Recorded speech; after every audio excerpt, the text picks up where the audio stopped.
isprayin ko muna itong mga halaman at parang nadadry na siya. Nag-text pala yung mom ni Cory na may ginawa daw siyang blueberry muffin. Inapakuha nga na ako doon. Pag talaga yun ay nagaluto ng mga dessert, ako talaga yung taga-tikim. Ako talaga yung unang natikim kung masarap daw baga at kung okay daw baga. At nakarating na nga na ako dito sa bahay ni ma'am. 3 lang nga ni pala ang aking kinuha dyan at baka naman siya ay maubusan. Napunta ako ng aking mother-in-law para dito sa blueberry muffin. Ginawa daw niya. Nakapag-sharon na naman ng blueberry muffin. At nakabalik na nga na rin pala ulit ako dito sa amin. Bali 5 minutes lang pala ang layo ng aking mother-in-law mula dito sa amin. Dali-dali na rin nga ni pala akong kumain. Ito na yung aking listahan para mamaya alam ko na yung mga kailangan kong bilhin. Kailangan naming bilhin. Tumigil muna kami para magpagas dahil konti na daw yung gas ng sasakyan. Gumawa ako ng lista para malaman ko ano yung mga abili namin para hindi na kami paikot-ikot kung saang aisle. Pero maganda na rin na itur ko kayo sa yung hangin sa labas, medyo malamig na kaya ako naka-long sleeve. Mas marami din palang may gusto ng Sunrise Store kaysa dun sa mismong Filipino Store dahil nakakatipid daw sila dun sa Sunrise Store. At papunta na nga ni kami sa Asian Store para ko na rin kayong kasama sa aming mga lakad. Kung mapapansin ninyo, malalayo ang distansya ng mga sasakyan dahil ganun sila dito kababait at ka-patient. At nakarating na nga ni kami dito sa Sunrise International Market. Asian Store pala ito. Andito na kami sa Sunrise Store! At kumuha na nga ni pala ako ng cart at papasok na kami sa loob. Pag may nakikita talaga akong mga tao, halos hindi ko talaga sila inasama sa aking mga video. At baka nalaang bigla silang lumapit tapos makipagtalo. Ay mahirap bagang makipagtalo ng English. Nandito na nga ni kami sa loob. Ang unang hanap ko talaga agad ay ang sardinas. At masarap man baga igisa ang sardinas sa sibuyas, kamatis, itlog. Itong Asian Store nga ni pala na ito ay meron ding mga Mexican food. Bale, Asian Store siya pero may mga nakahalo din mga iba't ibang product ng mga pagkain ng mga iba't ibang lahi. At dito naman sa kanilang mga gulay section, ay nakakita ako ng sayote. Bihira ako nitong makakita sa Walmart at sa kaya baga pag nakakakita ka ng mga gulay na mga nakakain natin dyan sa Pilipinas dati, kagaya nitong sayote. Makakuha ako ng 2 dahil matagal-tagal na rin akong hindi nakakakain ito. At dito naman sa kanilang fish section, nakakita nga ni pala ako dito ng iba't ibang klase ng mga pusit. Kamis man baga ang pusit na ginataan, Parang ang sarap nito. Kaso hindi ko alam kung wala nakalagay na price, kung magkano. Sige pa rin yan ang aking pag-convert sa dollar at sa peso. Kahit sabi ng aking husband, huwag ka na mag-convert at hindi ka talaga mapapabili pag ikinumpara mo yung dollar sa peso. At nakakita nga ni pala ako dito ng pusit, yung kulay puti na pusit na native na inatawag nila.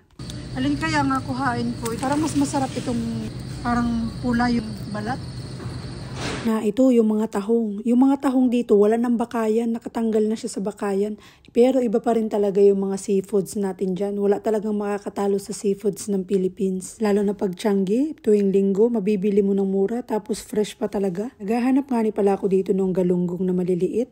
Pero iba yung mga naan dito. Malalaki yung mga size. Masarap baga yung galunggong na maliliit na ipangganga, ipangginanga. At sa amin nga sa Quezon, ang tawag ay ginanga, pero sa ibang lugar siguro ay paksiw ang tawag. At may mga kikiam nga din pala dito, may mga fishball, pero iba pa rin yung mga fishball natin dyan at kikiam na nabibili lamang natin ng tagti 35 ang balot. At nakakita nga din pala ako dito ng litob. Gulpin siya laman ng litob at nakarating na rin dito. Siguro lumangoy ito papunta dito. Sa atin baga, libre lamang ito. Pag masipag ka manghibasan, matamis-tamis pa yung sabaw. Hindi na nga rin pala ako bumili at baka matagal na rin itong frozen. At sa wakas at nakakita na rin nga pala ako ng talong. Nakagaya ng talong natin dyan sa palengke. Yung talong na kasing size baga nito. Masarap baga ito ay pang torta. Tapos yung talong na adobuhin mo sa itlog tapos may toyo. Medyo maliit siya. Kesa dun sa isang size. Ito siya Parang katulad din ng talong natin dyan. Isa naman dun sa isang talong na sobrang laki na parang gabinti yung laki.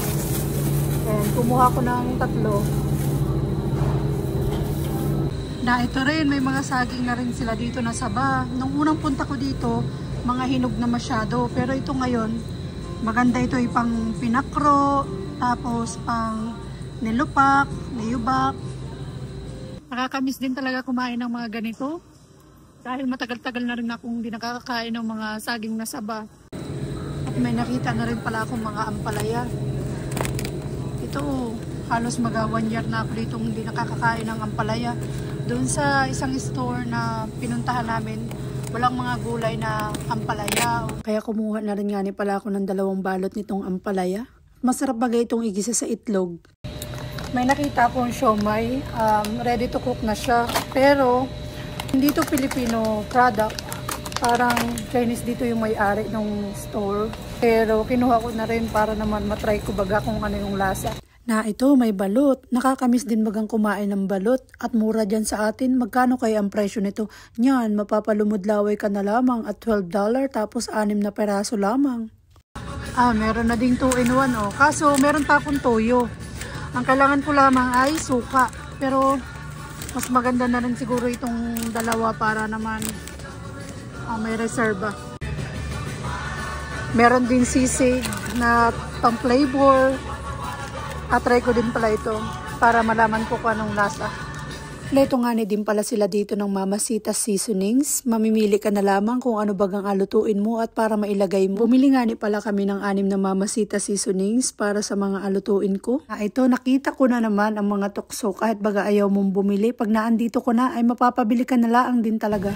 Itong chili mansi, bilhin ko na rin ito dahil nakakamiss din kumain paminsan-minsan pero hindi naman araw-araw. Naghahinanap nga ni pala ako dito ng tender juicy hotdog at masarap ba gayon pang almusalan ay kaso iba man yung mga hotdog nila dito at mga franks ang tatak.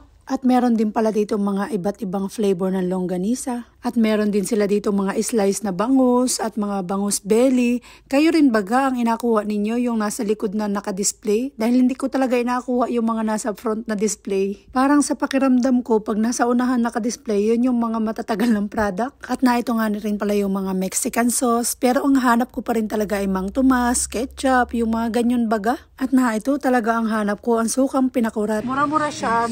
Magkano lang, nasa $4. Masarap baga ito sa mga karne, pritong isda, kahit sa mga chicharon. Meron din sila dito ang dried mango. Ito yung pasalubong ko sa aking mother-in-law nung unang dating ko dito sa US. Nakakita nga ni pala ako dito ng malunggay. Pero yung malunggay nila dito ay frozen. Tapos ay parang matagal na siya. Tapos parang durug-durug na. Iba pa rin talaga yung malunggay natin dyan na inahingi lang natin sa kapitbahay. Ay meron din silang sampalok. Tingnan natin kung ano bagang klase ng sampalok nila dito. Iba parang mga bukas na tapos tuyot na. Hindi din talaga ako mahilig sa mga maaasim na prutas. Tapos ito parang mga bukas na ngani. Naalala ko lamang yung mga kaklase ko, gulping hihilig talaga nila kahit mga hilaw na sampalok.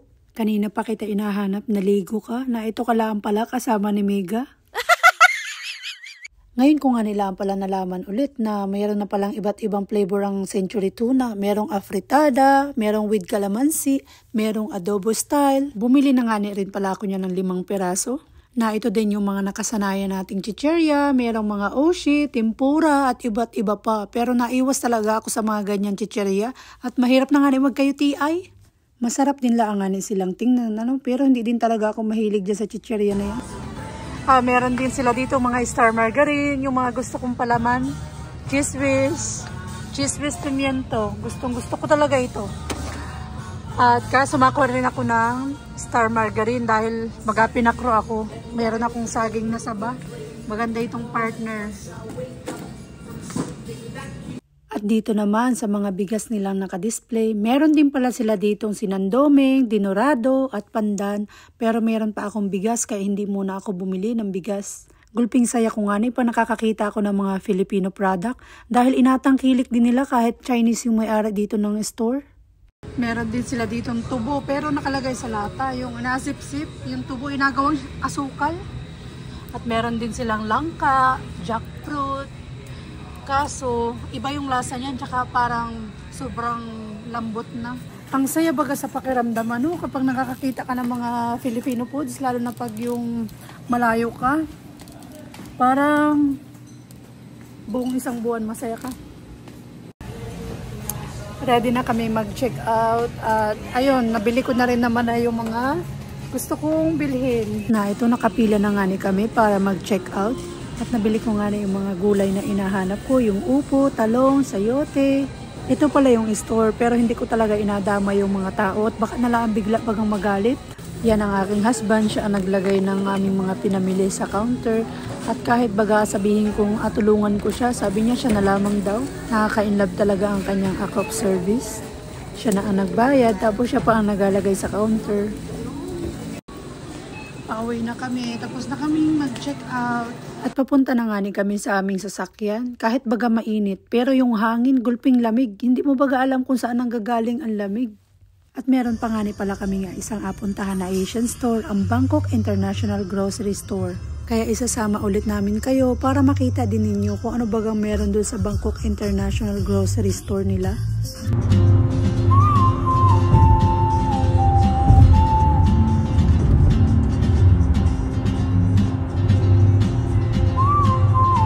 Dito na kami. Welcome to Bangkok International Grocery Store. Tara sa loob. Nandito na nga ni pala kami sa loob at nakapili na agad ako ng abilhin. Kumuha agad ako ng ketchup.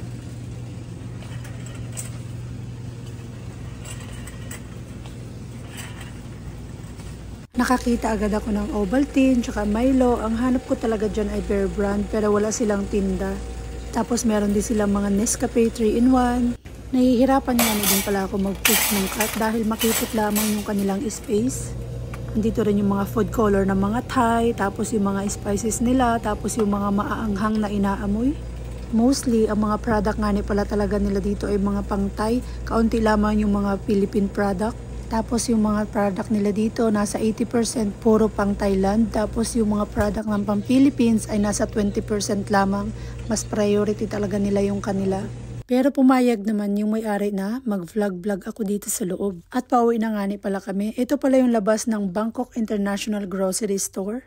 Nag-try nga nila pala kami pumunta dito kung ano ba ang mga tinda nilang Philippines product. At pauwi na nga ni kami at alam ko na pagod kayo pagsama sa amin. Nakauwi na kami at ito yung mga pinamili namin at meron pa palang mga 4 na plastic na nandito sa kabilang lalagyan. Ang tiyaga din talaga mag-drive ng aking husband papunta doon kahit mga 35 minutes or minsan pag traffic pa, mga 40 minutes.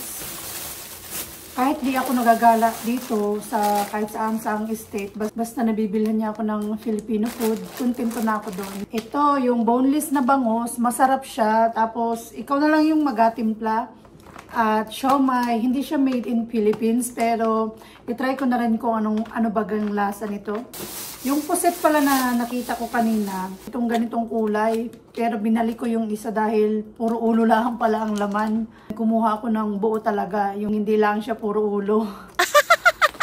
Ito na rin star margarine dahil nakabili ako kanina ng saging na saba.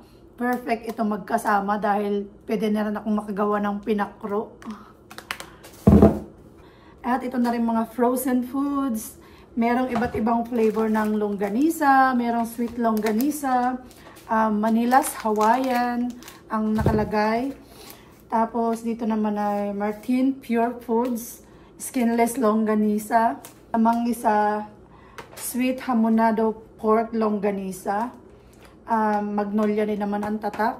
At ito namang mga seasonings. Itong pang tinola. Meron din palang Mamasitas tinola. At meron ding Mamasitas caldereta. At sisig, itong pang sisig. Hindi pa ako nakatry gumawa ng sisig, pero maganda na rin at meron siyang pang seasoning. At sinigang sa bayabas.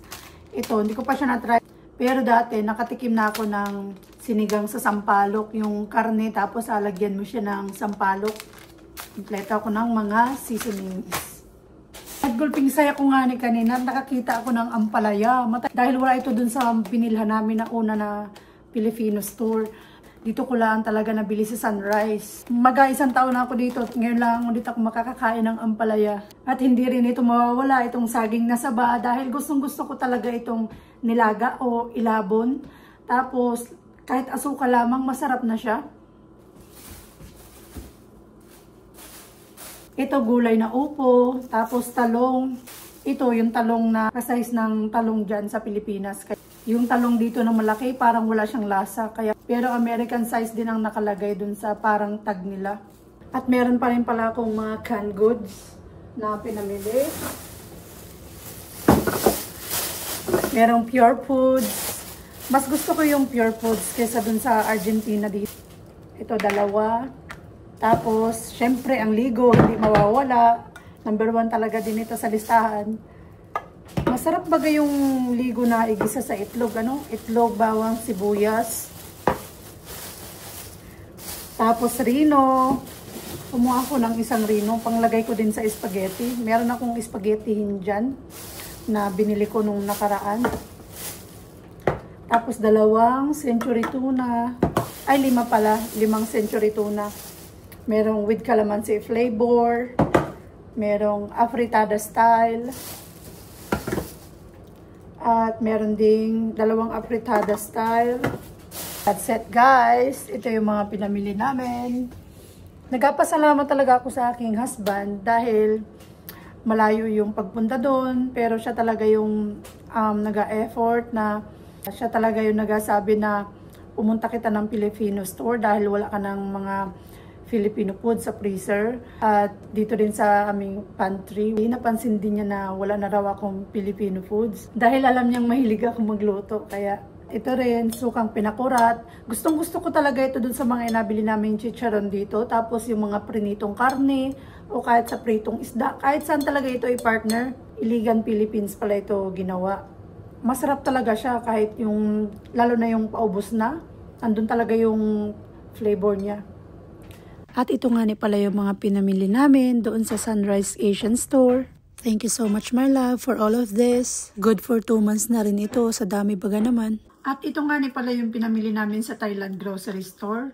Nagbili din ako ng moringa coffee or moringa tea. Yung inainom baga. Wala ditong malunggay. Tagal ako naghahanap ng yung fresh talaga. Pero may frozen yung mga malunggay dito ng mga nabibili namin sa mga Asian store. At Mang Tomas. Tapos noodles. At UFC ketchup. Iba pa rin yung lasa ng ketchup natin dyan sa Pilipinas kaysa sa ketchup nila dito. Mahirap nga rin pala mamili dun sa Thailand grocery store dahil makipot yung daan niya, tapos hindi siya malawak. Parang isang 7-Eleven lamang yung kanyang laki, yung lugar. Ganun lang siya kalaki. Tapos mahirap pa itulak yung cart dahil parang mabubunggo yung mga paninda. Yung mga paninda nila, pang mga Thai talaga. Halos kakaunti lang yung mga Filipino product. Yung mas priority talaga nila yung mga product nila, yung mga pang Thai, yung mga spices nila doon. Iba't ibang mga noodles. At kinausap nga niya pala ako ng isang empleyado ng Thai language. Akala daw niya ay Thai ako. Sabi ko hindi, taga Philippines ako. Mababait talaga sila doon kapag may inahanap ka na product nila. Naghanap din pala ako ng pad thai dahil masarap yun. Naalala ko dun sa MOA mayroong pad thai. Kaya tumatak sa aking isip na masarap yung pad thai. Pero naubos talaga. Parang sold out na yung pad thai nila. Naghanap ako ng Thai noodles. Tumayo pa talaga yung isang empleyado para hanapan ako ng pad Thai. Dahil tumatak yun sa isip ko nung kumain kami sa MOA, yung Thai restaurant. Nag-order kami ng pad Thai. Gulping sarap. At yan lang nga ni pala ang pinamili namin sa Bangkok International Grocery Store. Kaunti nga nila ang pala ang mga pinamili namin doon. At meron na rin man na akong nabili doon sa Sunrise ng mga Filipino food. And that's it for today's video. Thank you guys for watching. Salamat sa pag-subscribe ninyo sa akin. At huwag niyo kalimutang mag-like dito sa aking video. See you sa next vlog. Bye-bye!